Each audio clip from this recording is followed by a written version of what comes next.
Alright, so this video I want to talk a little bit about protein. I don't think there's a one-size-fits-all approach, but I'm just going to talk about my experience, some studies I've looked at, some other videos I've seen of people talking about their experience and stuff of that nature. So there's a really popular concept in the vegan world that if you get enough calories, you get enough protein. And that didn't work for me in my personal experience. I think maybe that's fine if you're a normal person living a normal life, like you go to work and walk around a little and play video games and spend time with your loved ones and just do everyday activities. But I think if you're like a gymnast or a bodybuilder or a strength athlete or a track and field person or a basketball player, anything where like you're really taxing your body all the time, you probably need more, especially if you're some sort of athlete like a football player or a wrestler or a fighter, anything where you need more muscle, you need more strength. Like, I don't think that you need as much as all the supplement industries and stuff tell you, but I do think you need more than the vegans say you need. And I'm not the only one who thinks this. Like, even in the vegan world. Anyway, my own personal experience is, I basically, until I was 27, just did a lot of body weight exercise and ate a lot of food. I didn't have any game plan. I didn't have any regimen. I just was always doing push-ups and pull-ups and climbing stuff and moving furniture and people and doing sprints and taking long walks and eating lots and lots of food. It was that simple. I worked construction, so like instead of carrying one bag of cement, I'd carry 2 bags of cement and stupid stuff like that. And they were like 94-pound bags of cement, so it's not like I was carrying that much. It's only 188 pounds, but it was something, and you'd do it a lot because you were always working. And I used to have fun being the demo guy and destroying everything with my big lead pipe, crowbars and stuff. But at 27, I started lifting weights, but again, I still didn't have much of a game plan. I was mostly just doing bench presses and pull-ups and overhead presses and some stupid like leg extensions and leg curls because I had one of those attachments on my little thing of equipment I had at home. And after a year of lifting, I had plateaued out really bad. I was really motivated. I had like these friends and I made a bet with them that I would bench press 300 pounds before a certain time, and I won that bet. I just barely got 300 up. Then I tried for 305 and couldn't get it.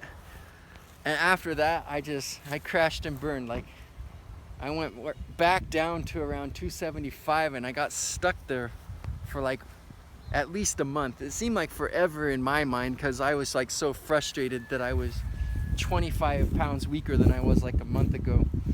And that's when I got frustrated and went online and started like going to all the powerlifting forums and all the strongest man forums and all the places like that and trying to study what these people did. And like an idiot, I was looking at the best in the world. So I've told this story a lot of times, and if you follow my channel, it probably bores you, but their thing was to have 6 1,000 calorie meals a day, and you were supposed to have like 1.5 grams of protein for every pound of body weight. And I think that's pretty ridiculous. If you're world class, maybe that works, but still might be too much protein. I don't know. But anyway, that's what I did for 6 weeks.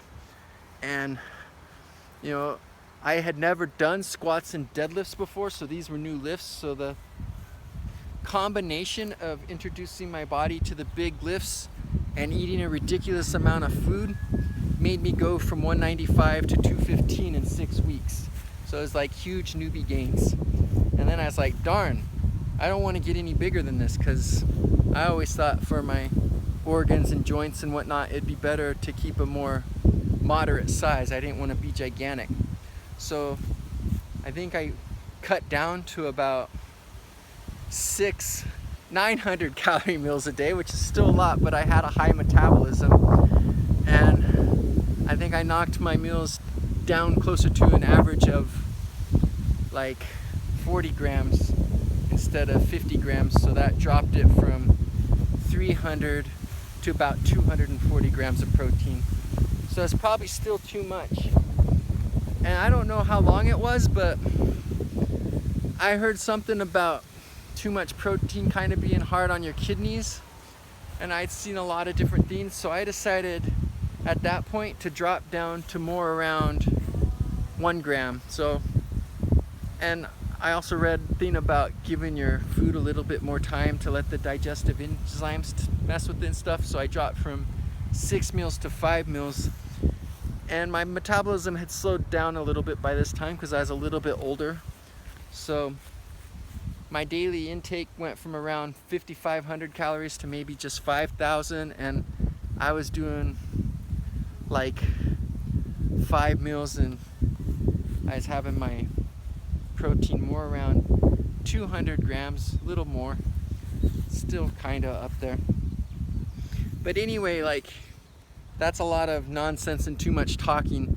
My point is that as a vegan, I actually tried the whole just get enough calories and assume you get enough protein. You know, I might have been burnt out on paying attention to stuff, like doing too much at once and having all these changes.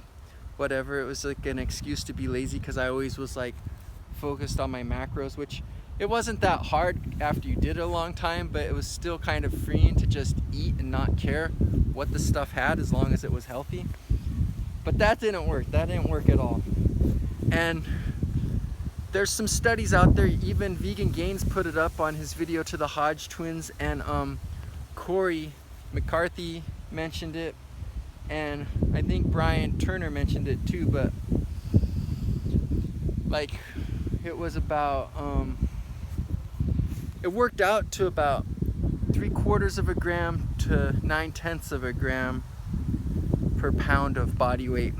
And this is for elite athletes, people that are like bodybuilding or doing something that requires a lot of protein. So you can get away with less than that if you're not doing something of that nature. And Brian Turner mentioned how he used to have about 200 to 250 grams, and when he went vegan, he played around with it, and now he's down around 140 to 160. And I'm in a similar spot, so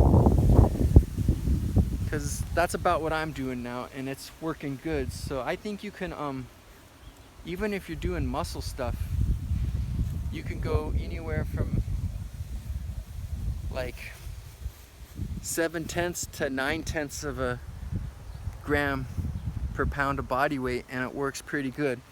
Of course, listen to your body and pay attention, but just know that the two extremes, they seem a little bit off. Like, I think the belief that you need 1.5 grams per pound is pretty excessive and might not be good for your kidneys.